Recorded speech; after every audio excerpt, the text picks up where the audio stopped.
স্বাগতম জনাইছোঁ সকলোকে আমাৰ অনলাইন ইউটিউব পাঠৰ এটা যথেষ্ট গুৰুত্বপূৰ্ণ ভিডিঅ'লৈ যিহেতু সকলো ছাত্ৰ ছাত্ৰীয়ে ইতিমধ্যে জ্ঞাত যে অসম চৰকাৰৰ ফালৰ পৰা বা মুখ্যমন্ত্ৰী মহোদয়ে ঘোষণা কৰিছিল যে এডিআৰইৰ যিখিনি দ্বিতীয় পৰ্যায়ৰ পৰীক্ষা এইখিনি এপিএছচিৰ আৰ্হিত অনুষ্ঠিত কৰাৰ কথা যি ঘোষণা কৰিছিল তাৰ ওপৰত ইতিমধ্যে সম্পূৰ্ণ তথ্য আহি পৰিছে মুখ্যমন্ত্ৰী মহোদয়ে তেখেতৰ যিটো ফেচবুক একাউণ্টেই হওক বা এক্স হেণ্ডেলত সম্পূৰ্ণ ইয়াৰ ওপৰত লিখিতভাৱে তেখেতে জানিবলৈ দিছে এই বিষয়টো গতিকে তেখেতৰ এই ফেচবুকৰ পোষ্টটো আপোনালোকে চাব পাৰে হিমন্ত বিশ্ব শৰ্মা ছাৰৰ যিটো official Facebook post Assam direct ৰিক্ৰুইটমেণ্টৰ পৰীক্ষাৰ আৰ্হি সলনি নকৰাৰ সন্দৰ্ভত বিভিন্ন মানুহৰ পৰা পোৱা মতামতক স্বীকাৰ কৰি আমি সিদ্ধান্ত গ্ৰহণ কৰিছোঁ যে পৰীক্ষাৰ আৰ্হিটো যোৱা বছৰৰ দৰেই থাকিব গতিকে ইয়াত কোনো ধৰণৰ এপিএছচি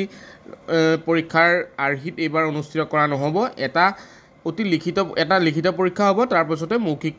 পৰীক্ষাটো অনুষ্ঠিত কৰা হ'ব এক্সপিৰিয়েঞ্চসকলৰ ফিডবেক একচেপ্টেড বুলি ইতিমধ্যে উল্লেখ কৰিছে গতিকে যি ছ'চিয়েল মিডিয়াই হওক বা বিভিন্ন ধৰণৰ প্লেটফৰ্মৰ দ্বাৰা ছাত্ৰ ছাত্ৰীসকলে যি ধৰণে পৰীক্ষাটো হোৱাটো বিচাৰিছিল তাৰ ওপৰত যি তেওঁলোকে মতামত দাঙি ধৰিছিল তাক সম্পূৰ্ণ এটা শুদ্ধ পদ্ধতিৰে পৰীক্ষাটো আগৰ ধৰণে অনুষ্ঠিত কৰাৰ সিদ্ধান্ত গ্ৰহণ কৰিলে ইতিমধ্যে আমাক এই কথাটো জানিবলৈ দিলে মুখ্যমন্ত্ৰী মহোদয়ে গতিকে ই এক ভাল খবৰ